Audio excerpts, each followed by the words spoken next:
Daniel. Salut, Salut Pablo. Salut, salut. bonjour à vous.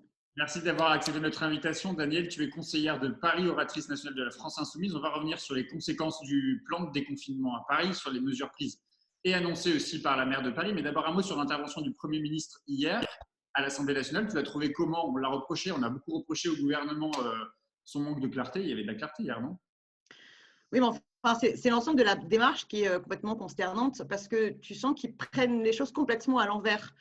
Quelle devrait être la tâche du gouvernement? Ça devrait d'abord d'organiser le débat démocratique parmi les experts pour savoir, en fonction des analyses des épidémiologistes, des modélisateurs, quelles sont les conditions d'une bonne sortie du déconfinement pour garantir notre santé à toutes et à tous, et donc d'anticiper combien de tests il nous faut et comment doivent se faire la passation des tests, les masques, que l'État mette en place en fait avec l'ensemble de ces outils, y compris en assumant la réquisition, les nationalisations, eh bien, tout ce qui est nécessaire pour pouvoir atteindre les objectifs, et qu'en fonction de ça, ils calculent à quelle date on peut être prêt.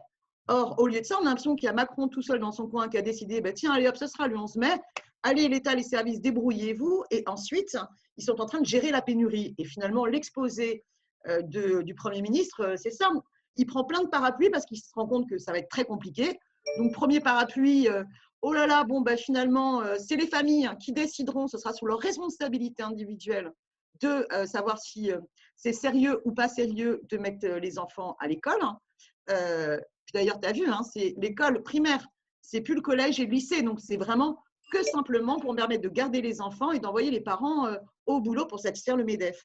Et ensuite, il se repose énormément sur les collectivités qui vont devoir prendre en charge beaucoup de responsabilités, évidemment sur la rentrée scolaire, mais aussi sur le fait de fournir les masques, les tests. Donc, vraiment, je suis scandalisée, en fait, parce que je pense que le déconfinement risque de nous amener une deuxième vague plus meurtrière que la première, et moi, je suis très inquiète. Alors justement, tu parles des collectivités à Paris. Toi, tu as fait des contre-propositions pour le déconfinement. Tu as proposé un moratoire des loyers, la création d'un conseil scientifique et citoyen, etc. Est-ce que tu trouves que la maire de Paris, Anne Hidalgo, pour le coup, elle fait mieux les choses que ce qui est fait au niveau de l'État? Alors, ce qui est vrai, c'est que la maire de Paris, l'exécutif, l'administration, ils se démènent depuis le début du confinement et on sent qu'ils essayent de se mobiliser. Et moi, je les crois vraiment de bonne foi. Ils essayent de faire tout ce qu'ils pensent pouvoir faire dans leurs compétences. Mais j'ai deux désaccords qui sont liés.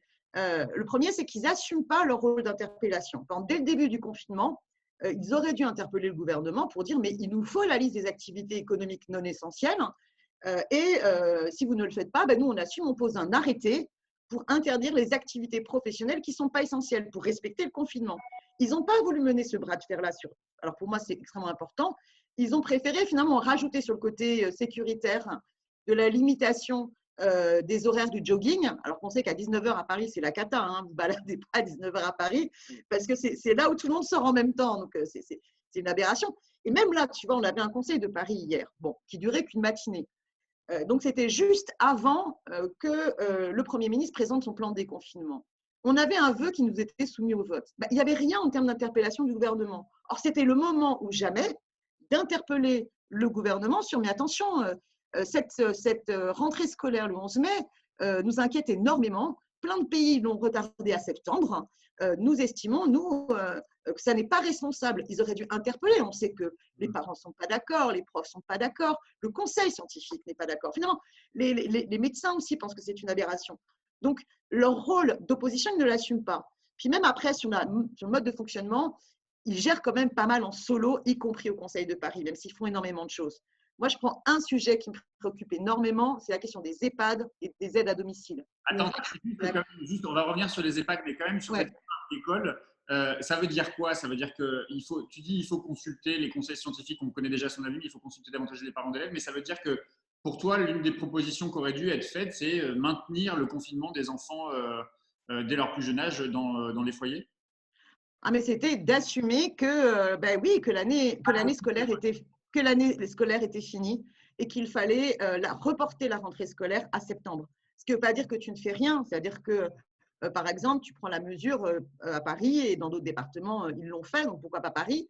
Par exemple, le Val-de-Marne l'a fait, hein, de faire en sorte que toutes les familles, notamment plus défavorisées, qui subissent la fracture numérique, tu crées les conditions pour qu'ils aient accès au matériel, hein, des tablettes et une connexion Internet. Tu mets en commun la communauté éducative, mais aussi toutes les associations de soutien scolaire pour voir quel type d'accompagnement, en étant sur un autre registre aussi du pédagogique ludique, parce qu'il ne faut pas se voiler la face. Évidemment qu'on ne va pas faire l'école à la maison de la même manière que dans l'école. Et que les inégalités scolaires, elles s'aggravent. Mais il y a un moment donné, la priorité, c'est quand même l'action de la santé publique. On ne met pas en danger les enfants et on ne met pas en danger les personnels et on ne crée pas les conditions pour que le virus soit ramené à la maison. Pablo, vas-y. Ouais, alors, justement, tu allais parler des EHPAD. On a publié ce matin ta tribune sur Regard. Il y a une circulaire qui évoque et confirme l'abandon des personnes âgées qui seraient touchées par le coronavirus. Toi, tu considères qu'en ce moment, on sacrifie nos aînés, on sacrifie nos vieux? Je veux dire quand même Ah, que mais elle précise qu'ils n'ont pas été admis en soins critiques parce que ça aurait relevé d'une obstination déraisonnable. C'est ce que dit la circulaire. en fait, moi, ce que me disent les syndicalistes de l'hôpital public, c'est que même sans contexte de coronavirus, bien évidemment, qu'avant qu'une personne ait besoin de réanimation, on étudie le protocole et on ne fait pas de l'acharnement pour l'acharnement.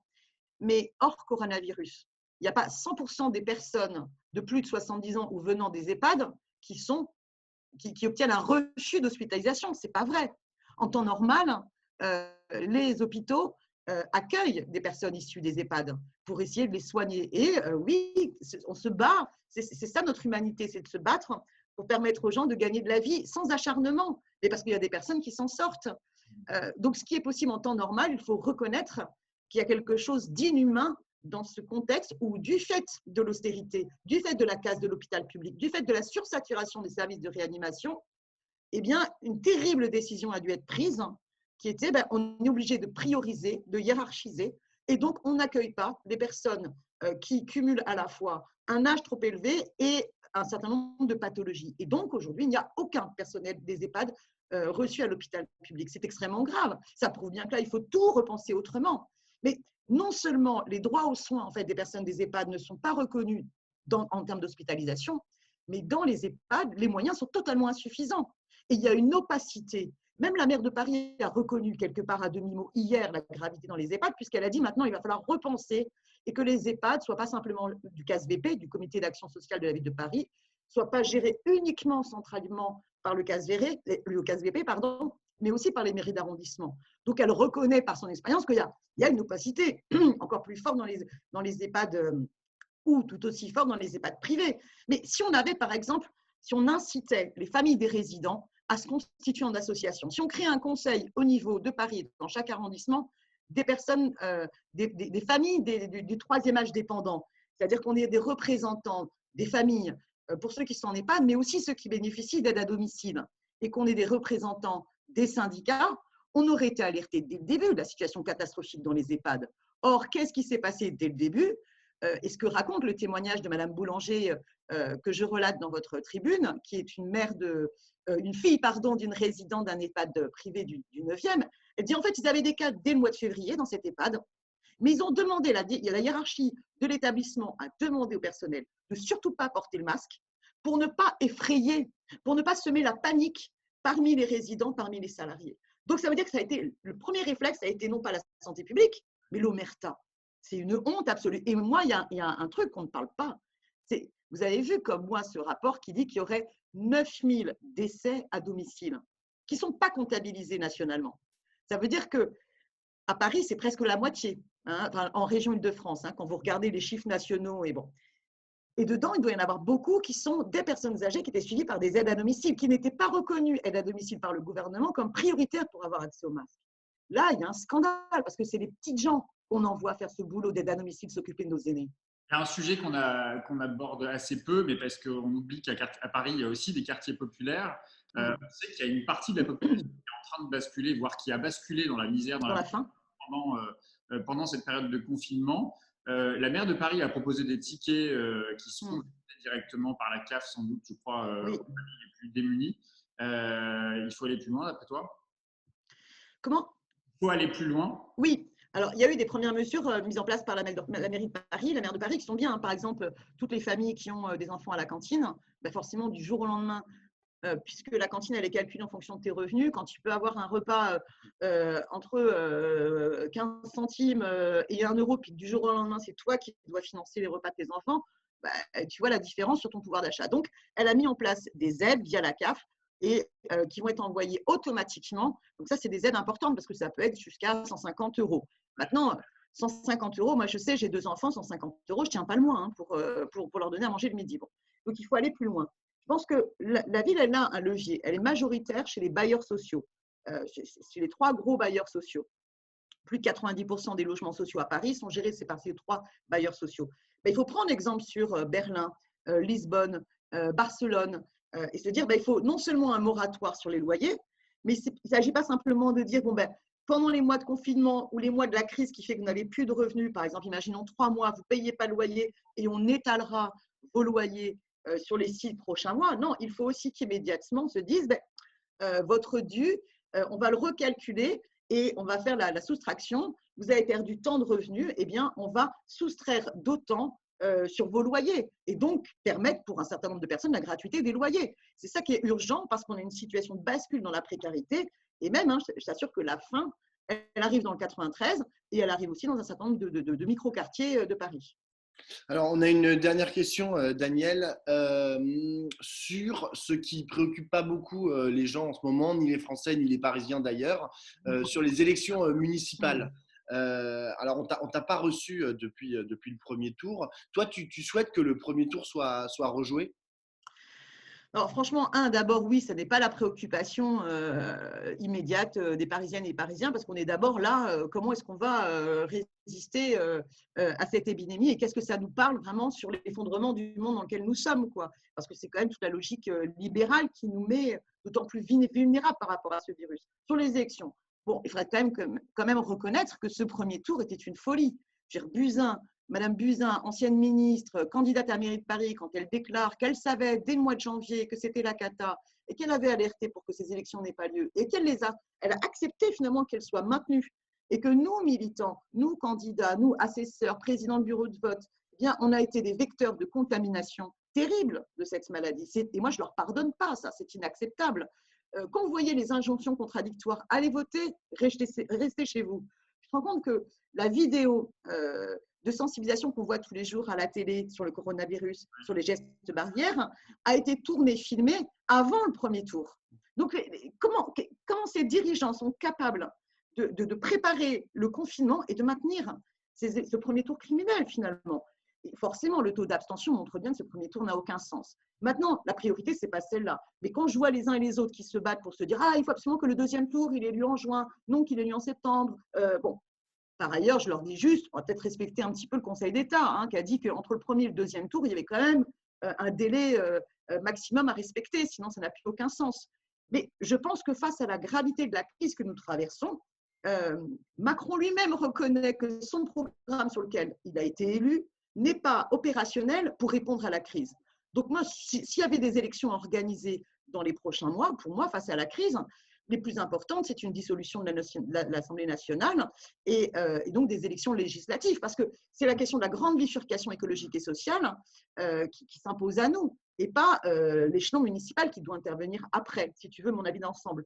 Mais oui, aujourd'hui, ça n'est pas la priorité de toutes et tous. C'est ce qu'on comprend. Hein. On a de la visite, Daniel.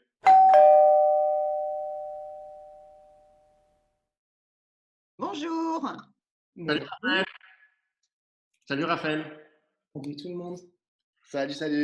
Raphaël, je te présente Daniel. Vous connaissez peut-être Daniel Raphaël? C'est un peu croisé quand même. Ouais, mais pas énormément, franchement. Daniel, de Paris. Raphaël, ex-porte-parole de l'association Oser le féminisme et surtout candidate pour Europe Écologie Les Verts dans le Paris Centre, dans l'arrondissement Paris Centre. Raphaël, tu as une question pour Daniel? Oui, j'ai une question pour Daniel. Tu as probablement vu hier à l'Assemblée nationale l'allocation d'Édouard Philippe et ensuite la grande lignée des questions et des réactions des partis politiques. Non, je n'ai pas tout vu. Ah, alors, j'avais une autre réunion, donc je n'ai pas pu. Et ben pour la faire courte, comme d'habitude, toutes les réponses des partis politiques, en tout cas les premières réponses, les premières réactions générales, on a eu droit à que des hommes. Donc, ma question, elle est assez simple. Qu'est-ce qu'on fait ensemble en tant que femmes politiques pour éviter que ça se reproduise encore et encore et encore?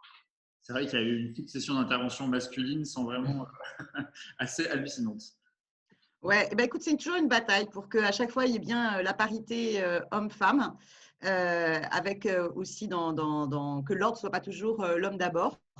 Je crois qu'il y avait aussi Mathilde Panot qui a pris la parole nous concernant, et je sais que ce soit à l'Assemblée nationale, que ce soit au Parlement européen, il y a à chaque fois cette volonté de notre part qu'il y ait toujours parité homme-femme, et que ce ne soit pas toujours l'homme d'abord. Mais ça exige aussi d'être une règle à tous les niveaux, hein. Par exemple, je ne sais pas si tu remarques, mais le temps d'antenne des femmes politiques invitées dans les émissions, mais c'est la cata, quoi. Si on représente 25% des invités politiques, c'est le grand max. Mais alors, je ne sais pas comment toi tu fais dans ton mouvement, mais moi je sais que dans les réunions, j'impose le shabada, c'est-à-dire il y a une femme qui s'inscrit, un homme qui s'inscrit, ou plutôt un homme ne peut pas se réinscrire s'il n'y a pas eu de femme qui se soit inscrite.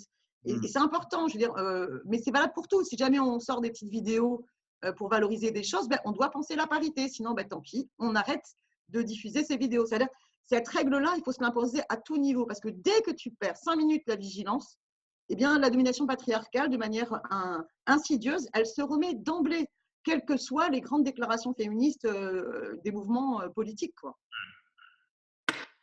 Eh bien, merci à toutes les deux. Bon, bah, on attend que vous soyez mère, hein, chacune. Moi, j'aimerais bien te poser une question.